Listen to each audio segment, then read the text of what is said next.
Neil Breen. Neil Breen. Neil Breen. Neil Breen. Next time, give me a little warning before you hit record. Thanks, buddy. Shut the fuck up. Fall Friday. Yeah, we're here. It is the end of the week, and I thought you were gonna say the end of the world. I got a little excited. Well, after watching this movie, it was the end of my world. Okay, it's Final Friday. Hot Boy Shane, the Cannibal Mike G. That's me. And I'm laughing because we got the clips of this movie in the background. Oh my God, this movie is nothing but straight gas. Oh, there's her ass. Oh God, this scene. There's his ass too. Okay, I love this scene. Right out of the get-go, we could talk about this. When she gets shot in the fucking spine, falls into the water, and then he decides to fall alongside her. I love when he's laying next to her face down the water and you just see his balls hanging out. And Just cuz? Like, why did he do that? I think he wanted to be one with her. This movie was all about being one with spirits and rocks, Canyons. and the magic rocks and the stones from the old guy. Okay. Shungite rocks. Okay, so this is a movie we can't talk about in order because one, no character is named. Two, no character has a motivation. There is nothing to this movie. This is a movie where Neil Breen writes, directs, produces, edits, everything. He's the star, and this movie is all about hyping up Neil Breen. So now I want to go to the most important part of this movie. How did The Rock cure that girl's brain cancer? I could not believe that. Brian, real quick, I want to go to the most important part of the movie. How did The Rock heal this girl's brain cancer? He put his hand on her, held the rock from the old guy that died to a rock, and cured the brain cancer. Isn't that what like Gwyneth Paltrow talks about on her website? Like rocks. Oh, healing rocks. Healing like terminal illness. Do you think this is where Goop got their ideas from? Neil Breen? What do you think of his body though? Well, he wore like this. He only wore two outfits the entire movie, either this one or a the tank black, top? or the black tank top. He loves a good wife beater. Wanted to show off his medals for sure. He loved those medals. This is literally what this reminded me of. This was like Faces of Death for Neil Breen's fiction special ops dream. Yes. Dude. It was so like it was a constant narration of like him just Hyping himself up. completely hyping himself up. Basically saying, I'm the best at this. I'm the best at that. In a movie that was in 2005 talking about how good he is in special ops while using IBM computers from 94. That are never turned on. Never turned on. He's just typing The away first on it. computer ever created is what this guy's using. Dude, how about the fact, though, this guy spends roughly an hour talking about himself, and then when you finally see him do a mission, he picks up and assassinates the wrong people. He literally does. Yeah. Two innocent people, and then the other two is like, oh, it's a suicide. Yes. I read a theory. Okay, so another thing we talk about, he talks about how he's like wanted by multiple countries to do their work, so he's working for multiple countries. He's going to shut down the Vegas Strip for 2 months. He lives in his car and eats only tuna, right? Canned tuna. Yes. Yeah. So I read a theory online that There's people theorizing about this movie. he has eaten so much tuna that he is suffering from mercury poisoning, and this entire movie is just a fever dream of a homeless man in his car suffering from mercury It kind poisoning. of felt that way. Is this a movie where it was just like, obviously his wife died, right? Yeah. Obviously. Oh my God. But, or not fiance, right? I don't think they were It was married. wife. It was his wife. But the thing is, is this like a movie where he never gets back with his wife, but like also at the same time, completely fever dreams being with his wife and dying to be with her in eternity? He keeps her in that body back in the desert. I know. It's kind of weird. Yeah, it's And actually sick. he does break out into these moments where he's like, oh God, oh God, why? When he starts running down the canyon, he's just yelling. This movie, there's like, we could just keep going everywhere because there's that one scene where he's meeting those people in the parking lot and there's a woman watching them. Who shoots that woman in the head? I have no fucking clue. Also, like, when his wife gets assassinated, he doesn't do any, like, there's a shooter. Someone's shooting them, and he's oblivious to it. He just takes a dive in the water next to his dead wife. I love the blood lotus that he's just holding. He's holding a blood lotus. Yo, this What movie. happened? Oh, it was just a clip. Yeah, it was a short clip, because you can't really find it. Yeah, this dude, I love this. I love this movie, and the best part is all of his movies are free to watch, and I'm gonna go through all of them with you guys, and I'm gonna take you on this magical journey. You're going to put Brian to sleep a lot. Well, the problem is this movie was like 75% stock footage. Yes, and the other 25% was him narrating. There's barely dialogue in this movie. Black tank top and ambulances, dude. Yeah. That's A lot of all it is. Okay, voiceovers. so I will say. It's his third movie, which is the one everyone talks about. I think it's called Fateful Findings, where he's like uncovering secrets from like the government, which is apparently like one of the funniest like bad movies ever. I had to get us through though this one and the next one to get there because we gotta go in order. We're an order podcast, unless it's that one Steven Seagal series we did backwards. But this scene, he's screaming that whole time. like. Oh. What like? There's so much to talk about, but nothing to talk about at the same time. Shanna, we've done this once before. You explain this movie to me, I'll throw you a $5.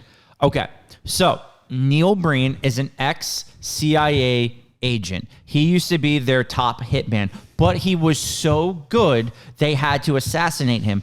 But they missed and killed his wife. So from that moment, he moved into the Mojave Desert to live in his car, and he would work for any government willing to hire him.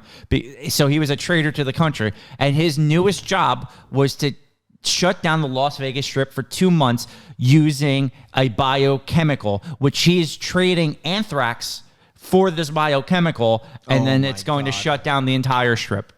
The anthrax deal in this movie. Jeez. Yeah.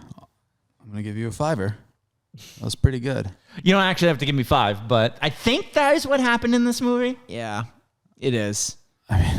What about that scene where they're doing the drug deal and he's like, the anthrax got out, and they fucking scatter? Yeah, because if you breathe it in, Yep. you'll like die in 5 minutes or something. I love the scene where he's just walking down the street and he rubs the anthrax in the guy's arm.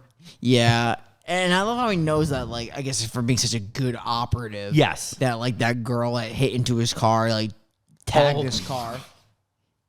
Bro, that scene is nuts. This whole movie is nuts. Why does he keep waking up on the ground outside of his car? Well, that's the theory of the fever dream of the mercury poisoning from all the tuna. I do think a lot of it is a fever dream, though. I really do believe that. Because, like, it just seems like he keeps going back and keeps waking up and reliving it. Like, I don't know if any of it was actually fucking real. Oh, I don't think so. I do love how much computers he uses in this movie. It's, dude. And then, like, it's weird because, like, he fell in love with this girl since he was 7 years old. So you see, like everyone's telling him to, like, come and like follow him. He even sees, like, his parents are telling him to follow him. I guess he's getting, like, loved ones that are calling him to die. But, like, when they're telling him to come, it's never like a come. It's more of like a half-assed, like, arm motion to come. You know what I mean? Like, their arms are never, like, fully extending. Yeah. To come, it's just like a weird, like, half gesture. It's so like, the whole movie is bizarre. Can this bizarre. movie commit to something? No, Bri, come on. Is he still with us in real life? Like, Yeah, he actually just made a movie in 2023. Oh. His 6th movie just came out. That's why I want to get on this trend. It's topical. Do you also think he might die soon? So we have to. No. Okay. No, he's. Do you think he can die? No, he's my hero. Like, this man is my hero. Like, if there's something comes out of this podcast, it's I want to direct like a movie like Neil Breen. Do you want to remake Double Down? No, I want to be in one of his movies. He also spends a shit ton of time typing on 3 laptops that are clearly not on. Yeah. Mike's favorite part was during the credits where it said "Makeup Nobody." Oh yeah, it said it's for something else too. Yeah, it was like Location, yeah, something like that. I love this scene where he's eating the tuna and none of it goes in his mouth. It just rolls off his face. Incredible. You know what? Shut down the Las Vegas Strip. When you were watching this, did you think like this guy can't be a real person at times? Neil Breen. I refuse to believe he's real. Like he's an AI. The way he wrote this character was just like, he wrote it to be so like self-confident, like Yeah. way overconfident. Yeah. I'm like, it's just fucking annoying. His character was annoying to me. I'm going to be honest. I'm pretty sure in his next movie, he plays Jesus. Really? Wow. It's like, I'm so excited. What's written on his? Help. You Because think he is- wrote that? That's the thing. Like, I don't know if he was like writing that self-consciously. I have no idea. And then like his wife that dies, it says like, don't come, like stay alive, I guess. You never really know either way. I guess you got to double down on something. I just think this movie was too smart for us. Maybe. You think there's a bigger picture and we just can't see it? We 'Cause we're don't- like we are not on the realm Yeah. of Neil Breen, so we can't understand the Breenness. We're smooth brained idiots. Yes. He's too good His for us. brain is so rigid. Oh my. What is he screaming there? Where are you? Yeah, I don't even know, man. I don't even know what else to say other than like you have to watch this movie. Like you have to watch this movie to understand. Look at that crawl. I love I still love when he accidentally kills the wrong people. It's literally insane. If he's so good, he kills the The wrong people. It's actually unbelievable. The writing in this movie is bizarre. The footage is bizarre. Like none of it is. The footage is ridiculous. It's either, like I said, an ambulance, a helicopter, or him in a black tank top. Yeah.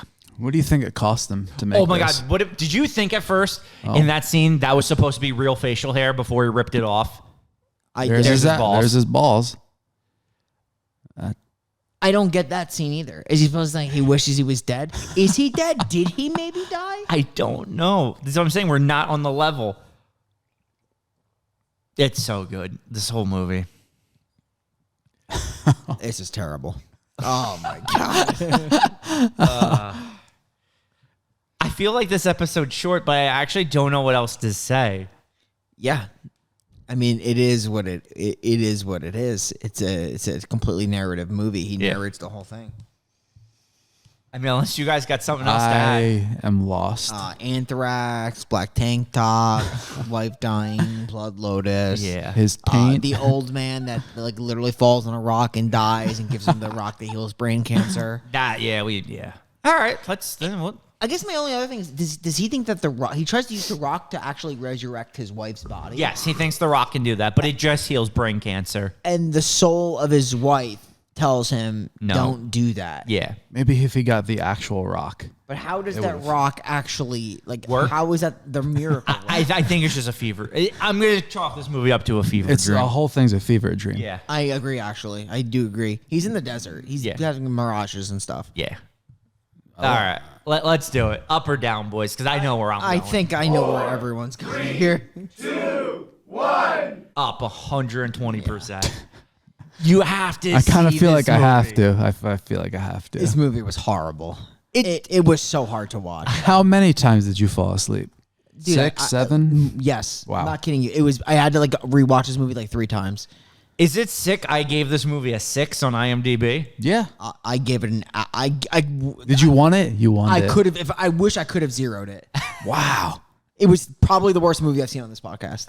Do you have hope for future Neil Breen? No. I feel like by movie 5, he's really going to be peaking. Yeah, well, because the next one I think is called We Are Here, ... now. I mean, we're recommending this. We're Obviously, here 2 now? out of 3. Sounds like an Imagine Dragons God, album. this is not a movie. It's just not. It's not a film. I want to know I think what. that's my biggest problem with it. It's not a movie. Look at all that fucking tuna. Yeah, this movie's sick. I loved every second of it, and I don't know what that says about That's a me. stock shot of a fish. Yeah. I want to know what it took to make it, money wise. How long? Like, did he shoot this in 2 weeks? I'm gonna look all of this up. What soon. did he pay these people?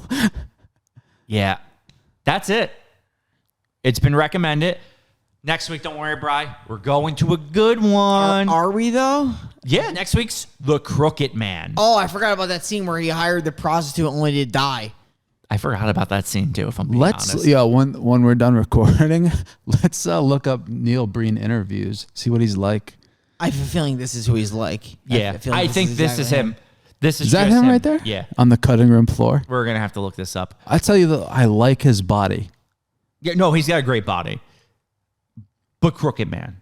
is next week. That's We're what's excited. coming next week. Crooked Man is next week. Okay. Who's that fucking child? Nobody clearly says. Everyone's just like, come. I think he just liked himself as a 7-year-old. I think he wanted to go back to being 7. Oh, he's like, oh, hey, I love you. Let's get married. Yeah. Oh, and then that guy. Oh, God. Maybe the message is to like younger kids. Don't let your childhood pass you by. Maybe. Wow, I like this deeper meaning we're going here. Maybe. Okay, well, Crooked Man. Crooked Man next week. Let's get crooked. All right, www.thefinalpodcast.com for all the goodies, all the content. Yep, we got Crooked Man next week with Michael J. White. Yeah. That's a first for him. We'll probably see him again at some point. But yeah, we'll see you next Friday. Love you, Neil.